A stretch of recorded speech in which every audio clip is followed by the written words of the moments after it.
கடலூர் மாநகராட்சி. கடலூர் மாநகராட்சியில் 45 வார்டுகள் கொண்ட மாநகராட்சி நம்ம கடலூர் மாநகராட்சி.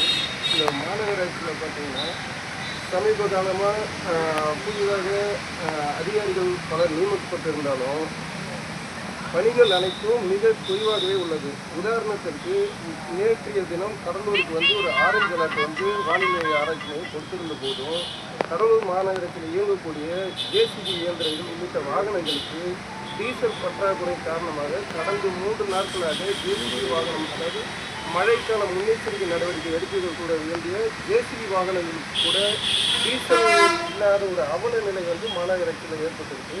இதே போன்று கடலூர் மாநகராட்சி 45 வார்டுகளில் நடக்கக்கூடிய பணிகள் அனைத்தும் எந்த வார்டிலுமே பணிகள் நடைபெறவில்லை. 60% 70% கட்டிட பணிகள் நடைபெற்று அப்படியே நிறுத்தப்பட்டுள்ளது. அது கம்ப்ளீட் ஆகாமல் ஏற்படுது. இதுக்கு காரணம் என்னென்னு ஆராய்ச்சி பார்க்கும்போது ஒப்பந்ததாரர்களுக்கு பில் தொகையை நிறுத்தி வைக்கப்பட்டதாக புகார் தெரிவிக்கின்றனர்.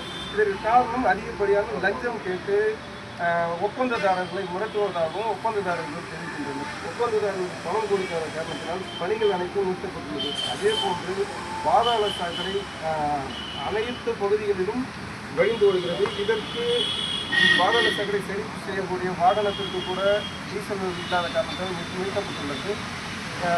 இதே போன்று இந்த மாநகராட்சி பல்வேறு நலத்திட்ட பணிகள் அடிக்கல் நாட்டப்படுகிறது. நேற்றைய தினம் கூட ஒரு பூங்கா, நூலகம் போன்ற நிகழ்ச்சிகளுக்கு அடிக்கல் நாட்டப்பட்டுள்ளது. ஆனால் அடிக்கல் நாட்டப்பட்டது மக்கள் பயன்பாட்டுக்கு வராமல் இருக்கிறது காரணம் இந்த அதிகாரிகள் அலைச்சல் போக்கு.